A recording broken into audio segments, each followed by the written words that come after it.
Sa San Francisco sa California, hinahangaan ang isang Pilipina dahil sa kanyang kasipagan at pagmamalasakit sa mga may karamdaman. Student Canteen ang kauna-unahang noontime show sa Pilipinas. Nagkaroon ito noon ng isang singing contest, ang Search for Student Canteener, kung saan ang isa sa mga nanalo sa monthly finals, si Thelma. Hindi man si Thelma ang itinanghal na grand winner, alam niyang may ibang plano ang Panginoon para sa kanya dahil na rin sa hilig niya sa pagkanta. Sean, paano nga ba? Ang dating monthly finals winner ng Student Canteen, narito na ngayon sa San Francisco sa California, USA. Malayo man sa pangarap niyang maging tanyag na singer, taas noon naman niyang ipinagmamalaki ang kanyang trabaho ngayon bilang housekeeper sa isang medical center o ospital. Sa daigdig, Pero ang kanyang talento sa pagkanta, hindi niya sinasayang. Dahil ang mga pasyente sa ospital na ito, libre niyang kinakantahan. Thelma, the housekeeping. Dahil dito, si Thelma, pinansagang the singing housekeeper ng San Francisco, California. Wag damdamin ang kasabihan. May bukas pa sa iyong buhay. Maigi naman ang pakiramdam mo na? Oo, mabuti naman. Okay. It really brings joy to people. You can see it in their face just watching from outside the room as she sings to them and brightens their day. Sabi nila, hindi ko na kailangan ng gamot. Yung pagkanta mo lang sa akin, gumaling na ako. It's my pleasure, hindi dahil napaligaya ko kayo. Tubong Cavite City si Thelma. Tapos siya ng kursong accountancy sa Philippine Women's University. Taong 1997, nung ipetisyon siya ng kanyang mga magulang na lumipad pa Amerika para doon na magtrabaho. Una siyang pumasok bilang cashier sa isang gasoline station. Naging accounting clerk sa isang pawn shop.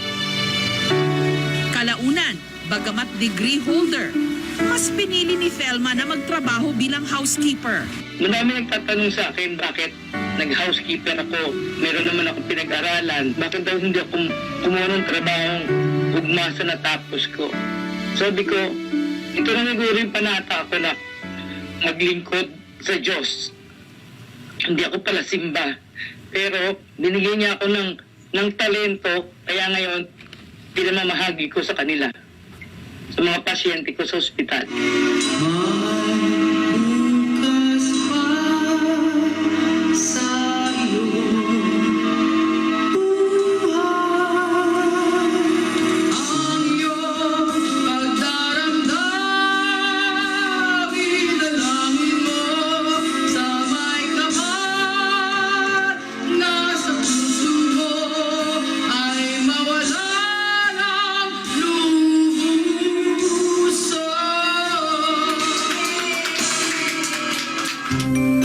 Kasama ni Thelma sa Amerika ang bunsong anak nila na si Candy, na pharmacist sa pinapasukan din niyang ospital. Very proud sa kanya kasi maraming tinagawa sa trabaho pero na-accommodate niyo pa rin yung mga patient para mabigyan ng entertainment. Sa kitang $1,500 o katumbas ng mahigit 60,000 pesos kada buwan, pinagkakasya raw ni Thelma ang kanyang kita para sa kanilang mga buwanang gastos. Ngunit ang kahanga-hanga sa lahat, nakukuhang palakasin ni Thelma ang kalooban ng mga pasyente. Kahit pa siya mismo may pinagdaraanan. Ang panganay kasi niyang anak na si Ryan, unti-unti na ngayong nabubulag. Napakahirap. Ako lang naman na sumusuporta dyan pati sa mga apo ko. Kaya kahit na 60 taon na ako, pwede na akong mag-retire dyan. Hindi ko magawa kasi nga, hindi pa pwede. Malilito ang apo ko, kailangan ko pang paghahanap buhay at pag-aaralin pa sila. Kaya tinitiis ko lahat ang lungkot. Akala lang ng iba, pag nag-abroad ka, napakasarap dahil dollar. Binawasak ang puso nyo pag kayo nag-abroad. At naiiwan yung mahal nyo sa buhay dyan. Naawa ko sa kanya. Yung isa manghiya, siyempre, nahiya ko sa edad niya yun, siya pa yung bumubuhay sa akin. Bago naawa din ako sa kanya dahil nga dapat nagpapahinga na siya. 7 taong nagtrabaho bilang bagger at warehouse man noon. Sa Amerika rin, si Ryan. Pero taong 2004, nagpasya na siyang umuwi ng Pilipinas nung napansin niyang unti-unting lumalabo ang kanyang mga mata. May mga peklat daw ako sa Irish na mata. May mga peklat na siya doon. May tendency balang araw, pagtanda ko or bulag ako. Kasi unti-unti siya lumalabo unti-unti. Sa akin, nahirap tanggapin yung balang araw, magiging inutil ka, wala kang silbi. Kakain ka na lang ng anak mo o ng asawa mo. Tanggap ko na. Sa kabila nito, pinilit pa rin daw ni Ryan na gampanan ang mga tungkulin niya sa kanyang pamilya. At dahil tila nananalaytay talaga sa kanilang dugo ang musika, si Ryan sumasideline sa pagtugtog sa banda. Milo! At kahit pa may diferensya siya sa paningin, lumalagari rin bilang photographer. Siyempre, hindi ako pwedeng magpatalo lang basta-basta. Kahit ganito malabo mata ko, siyempre kahit pa paano lalaban. Samantala, para kahit paano mawala ang pagka-homesick ng kanyang ina na si Thelma, araw-araw kung sila'y nagve-video chat. Hi, Milo! Ayan, Lorna! Hi, na. Kamusta na? Kamusta? Kamusta kayo dyan? Hello po. Love you!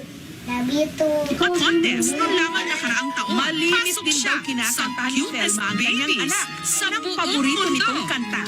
Babo kayo si Basti. Si Bastet saka si Sam, head turners yan So, parang manhit ka kung hindi mo mapapansin yung dalawa. As you walk along the village, mapapansin mo talaga rin. Marami na siya ngayong fans. Ang kanyang Facebook page, meron na mahigit 30,000 likes. Ang unang gumawa niyan is yung cousin ko. Gusto ng cousin ko na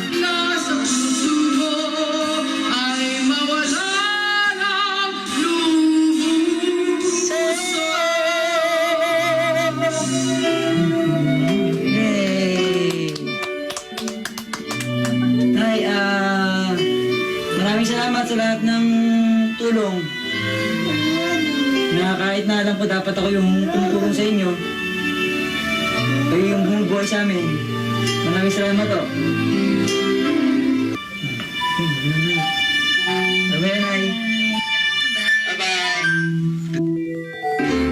Hindi man naging champion sa singing contest noon, hindi ito naging hadlang para ibahagi ni Thelma ang pag-asang dala-dala ng kanyang musika. Yan ang tunay na champion.